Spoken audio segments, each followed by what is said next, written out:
ဘိုရင်တစ်ခေါက်ကဒီ pretty လေးကို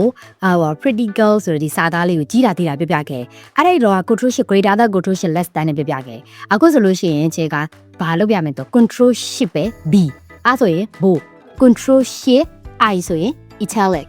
နောက်တစ်ခု control shift u ဆိုလို့ရှိရင် underline အဲ့ဒါမှာတိတာတော့ချေမူတူပြောပြမယ်တွေ့လားနော် underline ဟုတ်ပြီနောက်တစ်ခု control shift k ဆိုလို့ရှိရင်သူဒီ capitalize ဖြစ်သွားတာဒီကစကလုံးတွေကိုသူကတခြားနေရာကနေလည်းပဲအဲ့လိုမျိုးလေးလုံးလို့ရတယ်ဒါပေမဲ့ဒါကတော့ကျွန်တော်တို့ shortcut နဲ့အလွယ်ပြောပြသွားတာပေါ့နော်အကုန်လုံးက control shift ခံတယ် grade ဒီ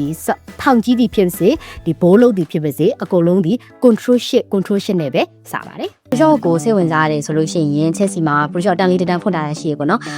ကိုယ့်ရဲ့ဒီကွန်ပျူတာထဲမှာ potential ရှိမနေဘူးဆိုလို့ရှိရင်တော့အဆင်ပြေတယ်ချက် file နဲ့အကုန်လုံးကိုပေးမှာပေါ့နော်ဒီအခြေခံနေစပြီးတော့တင်ပေးမှာစိတ်ဝင်စားရတယ်ဆိုလို့ရှိရင်ဒီ MCI ရဲ့ချက်ပေါက်မှာတွားပြီးတော့ပြောလို့ရတယ် Telegram ကဆိုလို့ရှိရင် Telegram ရဲ့ MCI admin စီမှာတွားပြီးတော့ပြောလို့ရတယ် video class လည်းရှိတယ် in person လည်းရှိရပေါ့နော်စိတ်ဝင်စားရဆိုတော့ဆက်မေးအောင်မယ်